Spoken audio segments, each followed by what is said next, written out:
오늘 우리에게 주신 말씀은 신약성경 누가복음 14장 16절에서 20절까지의 말씀입니다. 하나님의 말씀을 경외하는 마음으로 자리에서 일어나셔서 한 목소리로 함께 봉독하도록 하겠습니다. 함께 봉독합니다. 예수께서 그에게 말씀하셨다. 어떤 사람이 큰 자치를 베풀고 많은 사람을 초대하였다. 잔치 시간이 되어 그는 자기 종을 보내서 준비가 다 되었으니 오십시오 하고 초대받은 사람들에게 말하게 하였다. 그런데 그들은 모두 하나같이 핑계를 대기 시작했다. 한 사람은 그에게 말하기를 내가 밭을 샀는데 가서 보아야 하겠소. 부디 양해해 주기 바라오 하였다. 다른 사람은 내가 겨릿소 5쌍을 샀는데 그것들을 시험하러 가는 길이요. 부디 양해해 주기를 바라오 하고 말하였다. 또 다른 사람은 내가 장가를 들어서 아내를 맞이하였소. 그러니 가지 못하겠소 하고 말하였다. 아멘. 앉으시기 바랍니다. 오늘은 내 주인의 때라는 제목으로 함께 말씀 나누도록 하겠습니다. 여러분 말씀 이렇게 뭔가 누군가 말할 때 한자 성어나 사자 성어를 자주 사용하십니까? 뭐 이렇게 친구랑 말하다가 함께 막 어깨를 치면서 우리 다 함께 옹고지신하자고 뭐 이렇게 얘기하는 분은 별로 안 계실 거예요. 요즘은 사실 이렇게 그냥 특별한 때에 이렇게 쓰거나 때로는 뭐 어떤 경제 상황이나 정치 상황을 대변할 때 간단하게 쓰기도 합니다. 그런데 이제 이게 한자 세대와 지금은 뭐 이건 제가 그냥 붙인 말입니다. 한자를 주로 많이 사용하던 세대와 요즘은 한자를 잘 모르는 세대가 분명히 좀 나눠져 있는 건 분명합니다. 근데 제가 부목사 시간이 좀 길었습니다. 누가 보면 비슷하다고 하지만 긴 부목사 이렇게 사역을 하면서 여러 담임 목사님을 섬기고 함께 돕는 시간이 있었잖아요. 그 중에 이제 저에게 되게 감사한 분이고 또 오랫동안 함께했던 목사님 중에 이제 지금은 원로 목사님이니까 나이가 많으시죠. 이제 80세 다 돼가시니까 나이가 많으시니까 말씀하실 때 설교 때 한자 성어나 사자 성어를 굉장히 자주 사용하십니다. 제가 되게 많이 배웠어요.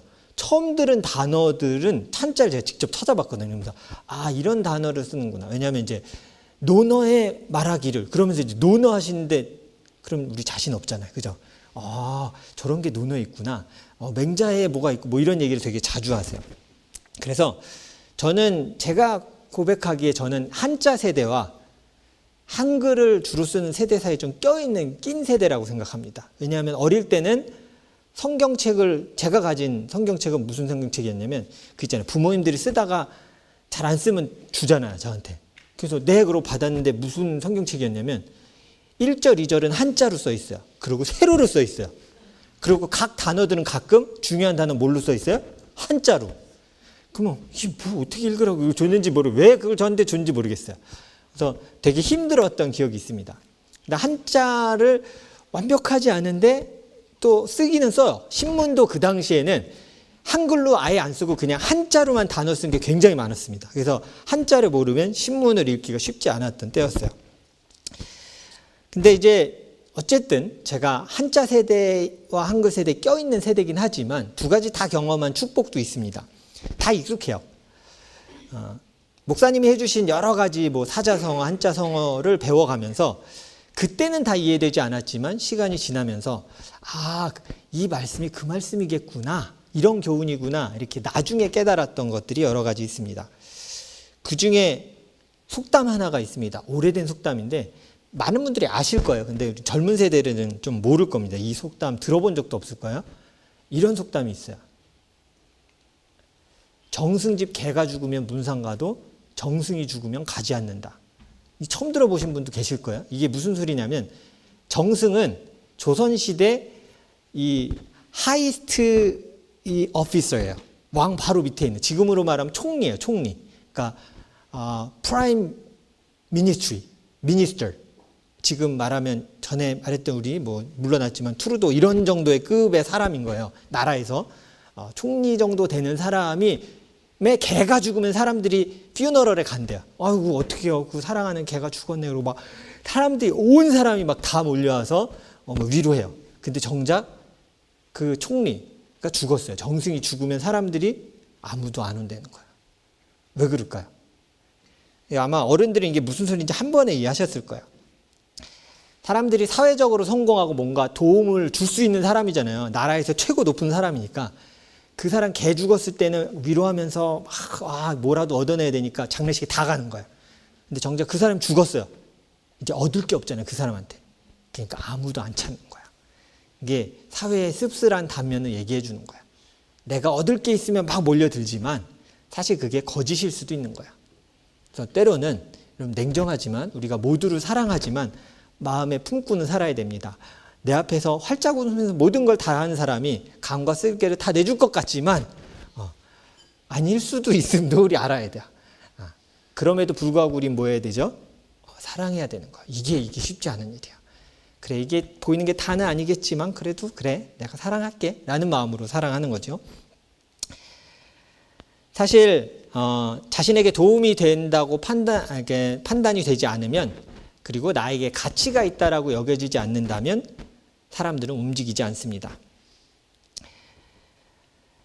사회적으로 도움이 되는 자리에 사람들은 가고자 합니다. 그래서 만약에 대통령과 만나는 자리, 혹은 뭐 대기업 회장과 만나는 자리가 여러분에게 혹시, 우리 그럴 일은 없겠지만 혹시 우리에게 제안이 오면 아마 여러분들은 그 어떤 약속을 다 취소하고라도 거기 가겠죠. 내가 언제 저 사람 만나보나라는 마음으로 갈지도 모르겠습니다. 제가 왜 이거를 되게 확 느낀 적이 있었어요. 이제 위니펙에서 사역하고 있을 때 청년 예배를 제가 인도하니까요. 청년 담당 목사니까 너무 예배 안 와서 우리 예배 때 보자. 네 목사님 언젠 가겠습니다. 그래 다음에 또 보자. 꼭 보자. 그러면 목사님 제가 꼭 가겠습니다. 하지만 안 와요. 근데 혹시 기억나십니까 여러분? 예전에 유명했던 무한도전이라는 프로가 있었어요. 이거 하는 거. 이 프로가 위니펙에 온 적이 있습니다. 기억하시는 분 계실지 몰라요. 위니펙에 살짝 위에 가면 북극곰 나오는 처칠이라는 데가 있어요. 거기 가서 북극곰이랑 사진 찍기 뭐 이런 미션을 한다고 위니펙에 온 거예요. 근데 삽시간에 그 페이스북과 이 카톡으로 정준하와 박명수가 위니펙에 왔습니다. 이거를 툭툭툭 아이들이 알게 된 거예요. 여러분 거기 사람들이 보려고 엄청 몰려갔거든요. 근데 나중에 우리 청년 임원들이 저한테 다 일렀어요. 목사님 거기 누구 왔는지 아세요? 누구 왔고요. 누구도 왔고요. 근데 거기에 대부분이 어떤 청년이었게요. 우리 같이 예배드리자 와라 했는데 제가 나중에 꼭 가겠습니다 목사님. 막 웃으면서 막 이러던 청년들 있죠. 다 거기 갔어요. 그러나 교회는 오지 않아요. 그래서 그치 이게 맞지. 이 세상은 자기에게 도움이 되고 원하는 걸 하지 중요하다고 생각하지 않으면 굳이 발걸음을 떼지 않는 세대가 이 세대입니다. 우리가 부정하고 싶어도 그게 맞아요. 우리도 그렇게 살아가고 있습니다. 그래서 도움이 된다고 판단이 들어야, 가치가 있다고 여겨져야 그곳을 가게 되죠. 요즘 시대를 그래서 점점 사람 움직이기 쉽지 않은 세상이라고 말합니다. 요즘 자영업 하시는 분들도 굉장히 어렵잖아요. 그 어려운 이유 중에 하나도 뭐냐면 사람들이 잘 안 움직여요. 이게 동하지 않아요. 쉽게 움직이지 않습니다. 요즘 애들도 어른들이 어디 가자고 해도 잘 안 따라 나섭니다. 그렇죠? 근데 여러분 고개를 들어서 여기로 봐주십시오. 이 빛나는 청소년들을 봐주세요. 이 엄마 아빠가 가자고 왔잖아요. 박수 한번 해야 돼요. 이거 너네가 어디서 박수 받아봐야 되겠니? 그렇지? 이렇게 한번 받아요. 네. 이거 귀한 거야. 물론 지금은 눈치 보고 말 안 들으면 밥을 안 줄 것 같아서 나왔겠지만 그래도 요즘 이렇게 안 움직인다니까요. 나한테 이득도 안 되고 가서 뭐 해야 하는데 안 와요. 절대. 부모 안 따라다녀요. 여러분 전 안 그럽니다 목사님 하고 싶겠지만 아니에요. 저도 그렇고요. 우리 모두가 내게 이익이 되는데 발걸음을 떼게 되고요. 가게 되는 겁니다. 그게 우리의 본성입니다. 오늘 말씀을 보면요. 큰 잔치를 베푼 한 사람이 나옵니다. 누가복음에서는 이렇게 표현해요. 한 사람이 큰 잔치를 베풀었다 이렇게 표현하거든요. 그런데 여러분 아시겠지만 이 공관복음이 다른 복음서에서는 이걸 조금 다르게 표현을 합니다. 마태복음 22장에 동일한 구절이 나오게 되거든요. 같이 한번 보겠습니다. 읽어볼까요? 시작. 하늘나라는 자기 아들의 혼인잔치를 베푼 어떤 임금에게 비길 수 있다. 이렇게 표현해요. 누가복음은 어떤 사람이 잔치를 베풀었다 표현하고, 마태복음은 한 왕이 잔치를, 자기 아들을 위한 혼인잔치를 베풀었다 이렇게 표현하고 있습니다. 분명한 건 성경에 나오는 그 잔치를 베푼 사람은 왕과 같이 큰 힘을 가진 사람이면 분명해요. 그렇죠? 하지만 그가 잔치를 준비하고 사람들을 초대했는데 사람들의 반응이 생각보다 이상합니다. 갑자기 이렇게 생각하실 수 있어요. 아유, 목사님 그럴 수 있죠. 갑자기 잔치 오라고 그랬는데 누가 그렇게 바쁜데 시간을 낼 수 있겠습니까? 라고 여기실 수 있겠지만 성경은 그런 의문까지도 막아낼 수 있는 구체적인 이야기들을 적어놓고 있습니다. 이 잔치는요, 이 잔치를 베푼 왕은 충분한 시간을 주고 사람들을 초대했습니다. 그리고 배려하면서 오겠습니까? 라고 초대한 거지 갑자기 야, 와! 이렇게 얘기한 게 아니었어요. 누가복음 16장 17절을 한번 보도록 하겠습니다. 다시 한번 읽어보겠습니다. 시작. 예수께서 그에게 말씀하셨다. 어떤 사람이 큰 잔치를 베풀고 많은 사람을 초대하였다. 잔치 시간이 되어 그는 자기 종을 보내서 준비가 다 되었으니 오십시오 하고 초대받은 사람들에게 말하게 하였다. 여러분, 제가 일부러 16, 17이라는 숫자 보통 제가 안 쓰잖아요. 왜 썼는지 아세요? 이거 구분되어 있는 시간이기 때문에 제가 저렇게 아예 떨어뜨려서 쓴 거예요. 어떤 사람이 큰 잔치를 베풀고 많은 사람을 초대하였다요. 이미 한 거야. 한참 전에 오십시오라고 미리 말해놓은 거야. 언제쯤에 제 아들의 혼인잔치가 있을 테니까 그게 꼭 오십시오라고 먼저 종을 보내서 다 얘기해놓은 상태인 거예요. 그리고 17절이야. 잔치 시간이 다 되어서 자기 종을 또 보낸 거예요. 준비가 다 되었으니 오십시오라고 얘기한 거예요. 그러니까 갑자기 생각 없는 사람한테 오세요라고 얘기한 게 아니라 이미 선포되었었고 약속되어져 있었어요. 그리고 너의 것이라고 다 선포됐는데 그것을 이제 그때가 왔다라고 얘기하는데 지금 못 가는데 라고 얘기하는 상황인 거예요. 그래서 이 마태복음에서도 동일하게 이걸 말하고 있거든요. 이 동일한 구절이 있는데 마태복음도 이 두 번이란 걸 명확히, 사실은 누가복음보다 더 구체적으로 얘기해요. 제가 써놓진 않겠지만 이런 식이에요. 종을 보내서 잔치에 초대하였더니 오려고 하지 않아서 다시 종을 보내서, 이렇게 표현해요. 마태복음. 다시 종을 보내서 잔치가 다 준비되었으니 라고 알리는 장면이 마태복음에도 나옵니다. 그런데 거절한 거예요. 미리 이야기했었고 시간이 다 돼서 또 얘기했지만 거절한 거예요. 그래서 첫 번째 사람은 이렇게 거절을 합니다. 자, 보세요. 한 사람이 말했는데 나 밭을 샀습니다. 내가 가서 보아야 됩니다. 할 일도 참 많아요. 라고 얘기했습니다. 초대에 응하지 못한 것에 미안해합니다. make excuse 이렇게 표현하죠. making excuse 이래. 미안한데요. 내가 못 갈 것 같아요. 이렇게 얘기를 했어요. 두 번째 사람은 뭐라고 얘기했죠? 자, 결의소 5쌍을 샀는데 이렇게 묶음을 산 거예요. 시험하려고 가는 길입니다. 밭 갈러 간다는 거예요. 아까 그 사람하고 사실 비슷한 얘기하고 있는 겁니다. 부디 양해해 주기 바랍니다. 이렇게 또 얘기하고 있어요. 할 일이 많다라고 얘기하는 겁니다. 돈도 벌어야 하고 지금 왕의 잔치에 참여하는 게 문제가 아니라 지금 이게 되게 저한테 급합니다. 라고 얘기하는 거죠. 내가 잘 사는 것이 첫 번째예요. 여러분, 두 번째 사람도 보세요. 미안해하면서 밥 갈러 가야 한다고 말하는 거고요. 할 일이 많다라고 얘기하고 있는 겁니다. 그럼 세 번째 사람은 또 뭐라고 얘기하고 있나요? 내가 장가를 들어서 아내를 맞이했습니다. 그러니 가지 못하겠소. 아마도 근데 이 사람은 혹시 아까 첫 번째, 두 번째 사람에게는 있는 구절이 이 사람에게는 없어요. 뭔지 아시겠어요? 양해해 주시오가 없어요. 보세요. 가지 못하겠소. 라고 당당하게 이야기합니다. 모르겠어요. 왜 그랬는지 모르겠지만 아마 율법에 그런 내용이 있잖아요. 장가든 사람은 전쟁터에도 안 내보내잖아요. 그죠? 1년 동안 그 아내를 충성하게 해라. 아내에게 보내라. 이렇게 얘기하는 거. 그 율법에 기반해서 이렇게 했는지 모르겠지만 아무튼 단호하게 가지 못하겠습니다. 이렇게 얘기를 합니다. 분명 한참 전에 초대했고 계획한 잔치인데 왜 사람들은 이 잔치에 참여하지 않았을까요? 사실 이유는 명확합니다. 나의 때가 더 중요하기 때문이에요.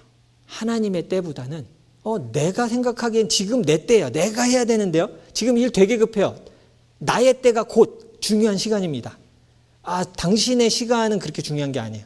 내가 결정하고 내가 판단했을 땐 지금이 내 삶에 너무 중요한 때니까 지금 참견하지 마십시오라고 얘기하는 것과 동일해요.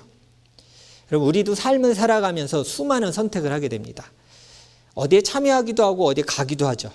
근데 그 기준이 뭘까요? 내가 중요하게 생각하는 데 갑니다. 그렇죠? 내가 중요하게 생각하는 데 그냥 가게 되는 거예요. 지금 나의 생각과 때가 옳다고 여기니까 가는 겁니다. 성경을 보면 왕이 큰 잔치에 사람들을 초대했습니다. 그런데 사람들의 마음은 다 이거예요.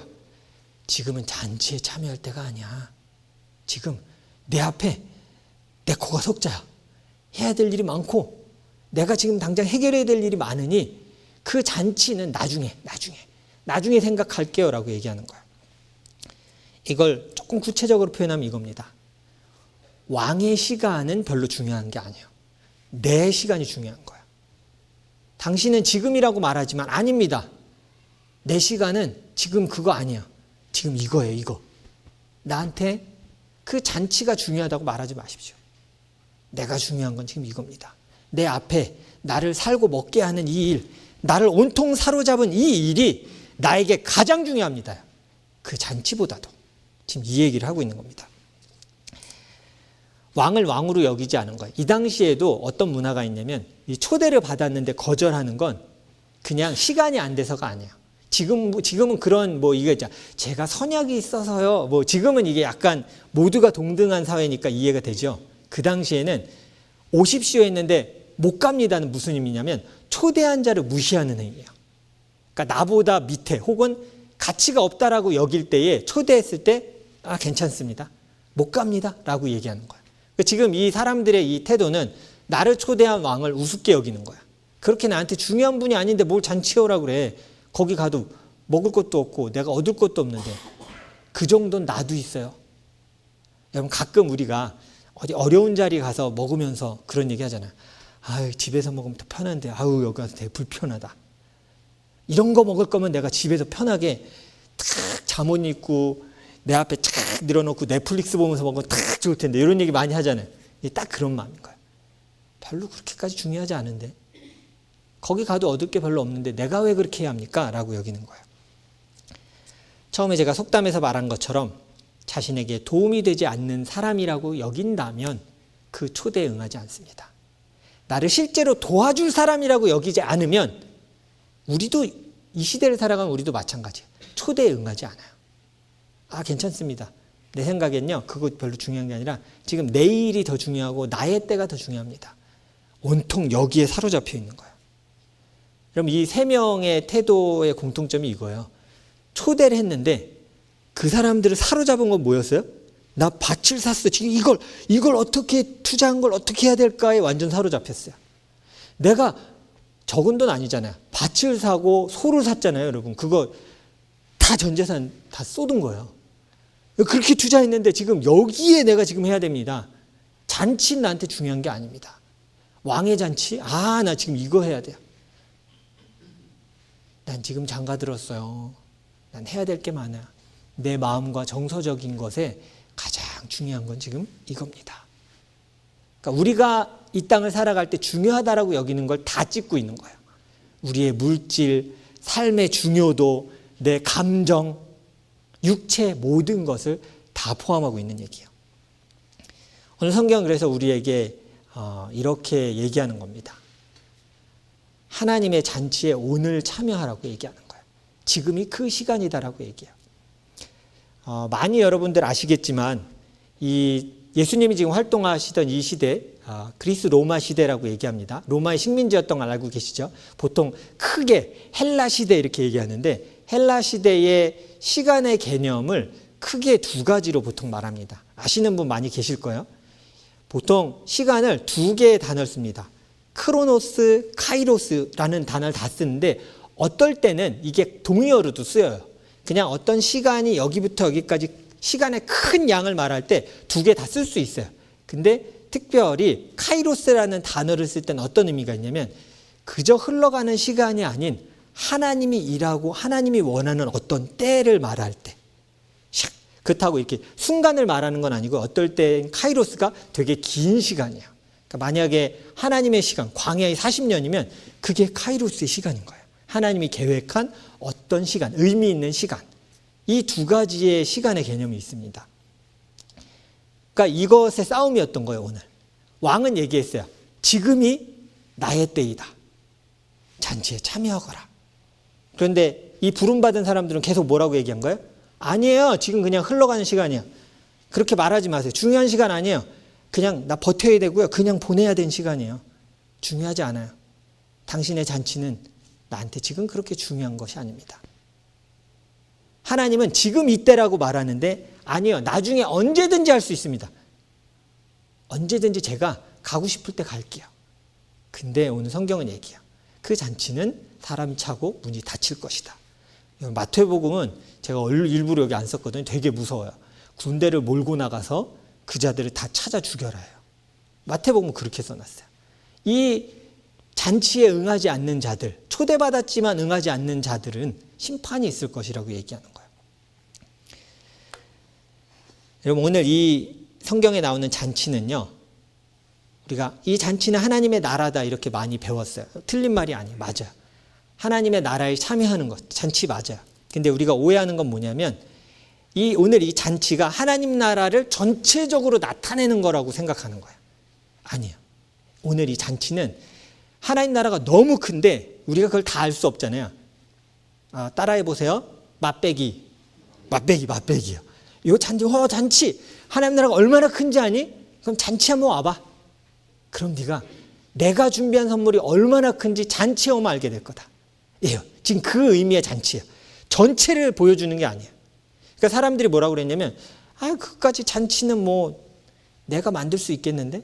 나도 돈 좀 있어서 잔치에 참여한 것처럼 살 수 있을 것 같은데요 라고 말하고 있는데 하나님 뭐라고 얘기하냐면 그건 너희들이 맛볼 하나님 나라의 시작이다. 상징과도 같은 얘기를 하고 계시는 거예요. 하나님 나라를 우리가 죽어서 가는 어떤 장소가 아님을 제가 여러 번 설교 때 얘기했습니다. 때로는 한국의 토속신앙과 또 불교적인 우리 세계관에 우리가 많이 사로잡혀서 극락과 지옥을 생각하면서 하나님 나라를 이 극락에 이렇게 붙일 때가 있거든요. 그거 빨리 버리셔야 돼요. 성경에서는 그렇게 얘기하잖아요. 하나님 나라는 예수 그리스도가 오실 때에 시작됐고요. 그를 믿는 자들이 그 나라를 그날부터 살아가는 거예요. 그 부르심을 들었어요. 잔치가 이미 시작됐다, 열렸다라고 말하는 사람들 중에 네, 제가 거기 들어가겠습니다 하는 사람에게 시작되는 나라라고 얘기하는 거예요. 잔치는 끝나서 가는 게 아니라 갑시다 라고 할 때 네, 그거 저 가도 돼요? 그럼요. 갈게요. 그리고 참여하는 자들에게 그 나라가 시작되는 거예요. 그 잔치에 참여함으로 하나님의 나라가 그 각각 사람들에게 시작된 겁니다. 오늘 성경에서 잔치에 몇 번 초대됐다고 그랬어요? 2번 초대됨을 제가 아까 얘기했죠. 그 잔치가 먼저 계획됨을 알렸습니다. 하나님 나라가 이 땅에 올 것을 사실 구약 성경이 수없이도 얘기했어요. 계속 얘기했다고요. 유대인들에게 선포했다고요. 근데 듣지 않았어요. 예수 그리스도가 이 땅에 오심으로 그 잔치가 시작됐음을 얘기하는 거예요. 그리고 다시 한번 초대한 거예요. 준비가 되었다. 내 잔치에 내 나라에 참여하자. 지금 이 얘기를 하고 계시는 거예요. 자, 그래서 이 2번째 초대 같이 한번 읽어보겠습니다. 시작. 잔치 시간이 되어 그는 자기 종을 보내서 준비가 다 되었으니 오십시오 하고 초대받은 사람들에게 말하게 하였다. 예수 그리스도가 이 땅에 오심을 비유적으로 얘기한 거예요. 자신이 오심을 지금 바리새인들한테 얘기하는 거거든요. 여러분, 이게 지금 식사 자리예요. 바리새인들과 식사 자리에서 잔치에 참여한 것처럼 앉아서 먹는 사람한테 무슨 얘기하냐면 나를 통해서 열린 하나님의 잔치가 시작되었습니다. 그런데 당신들은 그 잔치가 아니라고 얘기하는군요. 아직 하나님의 때가 아니라고 얘기하는군요. 엄청나게 심오한 이야기를 예수님이 지금 사람들에게 하고 계시는 거예요. 그 잔치가 당연히 자신들의 것이라고 여겼던 사람들, 즉 바리새인과 유대인들은 그 부르심을 무시했던 거예요. 언제든지 자신의 때에 참여할 수 있을 거라고 생각했죠. 예수님이 뭐라고 말씀하셨냐면 응답하지 않는 그들 대신 다른 이들을 채우겠다라고 얘기했어요. 그래서 성경에서는 오늘 우리가 읽지 않은 그 20절 이후에 21절에 이렇게 얘기합니다. 같이 한번 읽어보겠습니다. 시작. 그 종이 돌아와서 그것을 그대로 자기 주인에게, 사람들이 안 온다는 걸 알린 거예요, 주인에게. 그때 주인이 이렇게 얘기했습니다. 그러자 집주인이 노하여 종더러 말하기를 어서 시내의 거리와 골목으로 나가서 가난한 사람들과 지체에 장애가 있는 사람들과 눈먼 사람들과 다리 저는 사람들을 이리로 데려오너라. 그 당시에 이런 사람들은 저 사람들은 저주를 받은 사람들이야 이렇게 여겼어요. 우린 달라, 우린 저런 사람들이 아니잖아 하고 이 거절했던 사람들이 우월감에 사로잡혀 있었어요. 나에게 구원은, 하나님 나라는 따놓은 당상이지, 내 거지. 근데 뭐라고 얘기했냐면 누가 네 거라고 얘기하냐. 너는 내 부름에 응하지도 않았는데, 내 아들을 너 앞에 보내서 선포하고 있는데 너희는 거절하고 있구나. 그 나라는 너희에게서 뺏어서 너희가 무시하는 그 자들에게 나눠줄 것이다. 그게 누굴까요? 그 무시하는 자들. 인정하고 싶지 않지만 이방인된 우리입니다. 우리가 되게 착각해요. 우리는 원래 구원을 받을 만한 귀한 사람으로 착각하는데 아니야. 우리가 저는 사람이며 선택받지 못했던 자였어요. 그런데 그들의 거절로 인하여서 우리에게 복음의 문이 열렸음을 우린 기억해야 합니다. 여러분, 이렇게 하고도 자리에 다 차지 않았다고 성경은 얘기해요. 그래서 나가서 길에서 만나는 모든 사람을 데려와라. 그래서 그 잔치가 그제서야 찼다라고 성경은 얘기합니다.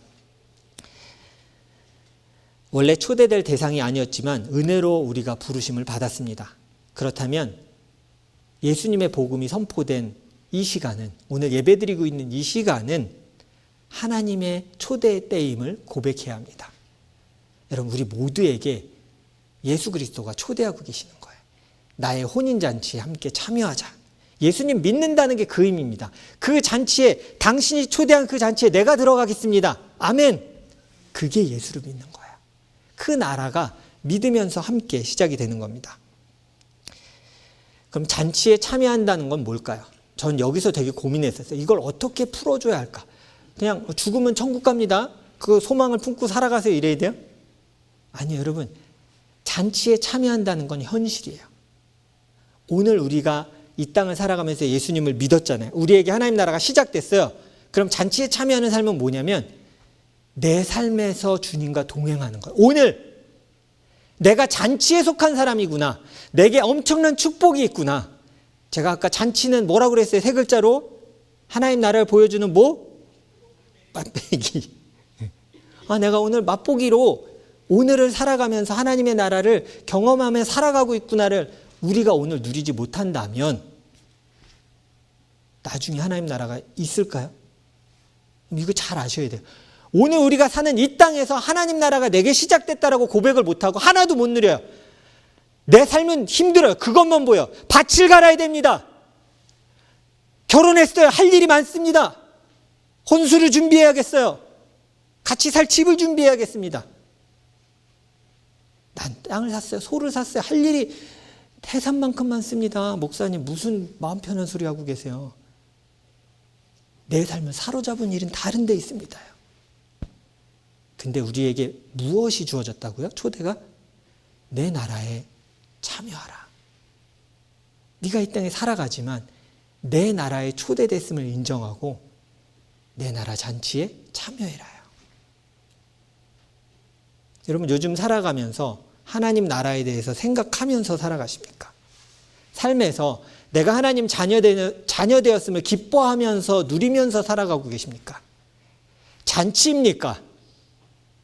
절망입니까? 우리가 하나님 나라 살아가겠다고 얘기하면서 내가 만든 절망에 사로잡혀 살아가요. 할 일이 너무 많습니다. 주님, 무슨 소리 하시는 거예요? 하나님의 나라를 위해 살아갈 시간이 없어요. 기도할 시간도 없습니다. 말씀이 무슨 말입니까? 내 삶을 살아가기도 힘든데요, 주님. 거기에 말씀하고 계신 거야. 넌 내 나라가 네 거라고 당연히 생각하는구나. 그 나라를 다른 자에게 내가 주겠다. 이거 축복의 말씀이기도 하고 저주의 말씀이기도 합니다. 이게 동시에 다 있는 거예요. 여러분, 하나님 잔치에 참여하고 계십니까? 오늘 성경 우리에게 묻는 거예요. 무섭지만 묻고 있는 거예요. 들어갔다고 여기고 잔치에 참여한 사람처럼 하나도 안 살아가요. 오히려 내 밭 앞에 서서 발을 동동 굴르는 사람처럼 살아가요. 지금 내가 밭을 갈아야 됩니다. 소를 이거 어떻게 처리해야 됩니다. 이거 어떡하죠? 내가 결혼했는데 할 일이 너무 많습니다. 온통 하나님 나라가 아닌 다른 것에 사로잡혀 살아가는 우리에게 너의 부르심은 무엇이냐? 넌 어디에 초대됐느냐를 묻고 계신 거예요. 여러분, 거기 잔치에 참여한 사람들 한번 생각해 보세요. 저는 사람, 눈이 안 보이는 사람, 길거리 아무 사람이나 잡아서 채웠어요. 그 사람들이 그 잔치에 참여하면서 그 잔치 이후에 왕이 엄청난 걸 준비해 놨거든요. 그거 기대하고 왔을까요? 아니요. 온 사람들도 기대 못했을 거예요. 그리고 거절한 사람들도 기대 안 했습니다. 만약에 그게 맛보기였어. 참여한 모든 사람들에게 줄 선물을 왕이 준비했다는 걸 알았다면 그들은 밭을 발로 차고 소의 엉덩이 쳐서 소 다 밀어버리고 왔을 거예요. 근데 그 잔치가 다인 줄 알았거든요. 참여한 사람도 몰랐어요. 그게 단지. 근데 하나님의 잔치에 참여하고 보니까 깨닫게 되었어요. 하나님이 준비한 것이 엄청나게 많구나. 여러분, 먹고 사는 건 너무나 중요합니다. 하지만 그것이 하나님 나라보다 앞설 수 없음을 고백하며 살아가는 여러분 되시기를 바랍니다. 돈도 중요합니다. 그러나 그것이 나를 살리는 것이 아님을 고백하며 살아가는 여러분 되기를 바랍니다. 여러분, 우리가 그냥 헌금할 때 교회 가니까 멋쩍지 않게 헌금 준비해야지가 아니에요, 여러분. 이게 되게 중요한 거 우리 알아요. 그러니까 드리는 거예요. 그러나 이것이 나를 살아가게 하는 힘이 있는 것이 아님을 주 앞에 다시 고백합니다. 주가 나를 살리시는 것입니다. 그게 하나님 나라에 참여한 자들의 삶의 태도예요. 잔치를 누리며 살아가는 거예요. 이제 시작입니다. 혹시 그 잔치의 시작을 아직도 시작하지 못한 분이 계시다면, 그리고 그 초대 앞에서 고민하시는 분이 혹 여기 계시다면 예수님을 이 땅에 보내신 하나님의 초대에 응하시기를 바랍니다. 하나님 나라의 잔치에 참여하는 여러분 되시기를 주님의 이름으로 축원합니다. 그리고 어쩌면 내가 이미 하나님 나라의 초대에 응했지만 잔치에도 참여하지도 못하고 그렇다고 이 땅에도 제대로 참여하지 못하는, 엉거주춤하게 잔치에 엉덩이는 넣어놓고 시선은 내 밭을 향해 가 있고 내가 할 일에만 가 있는 우리의 모습을 주님 앞에 고백했으면 합니다. 주님은 우리에게 말씀하실 거야. 다리 넣어, 고개 돌려, 잔치에 참여하여 나와 이야기하자. 잔치의 목적이 뭔지 아세요? 잔치를, 그 주관한 자를 만나서 잔치를 누리는 거예요. 우린 그것을 해야만 합니다. 어느 순간 그 가장 잔치에 중요한 거 우리가 다 빼먹고요. 엉덩이만 슬쩍, 엉덩이는 들어갔죠, 하나님 나라에. 됐죠, 주님? 그러니까 저는 구원과 하나님의 나라는 제 거지요? 주님이 말씀하시는 거야. 다 넣고 나와 이야기하자. 잔치 안에 들어와서 나와 교제하자. 내가 너를 위해 준비한 놀라운 축복이 있다는 걸 인정하고 그 하나님의 나라의 잔치가 이미 시작되었음을 고백하며 이 땅 가운데 살아가는 여러분 되시기를 주님의 이름으로 축원합니다. 우리 함께 기도하겠습니다.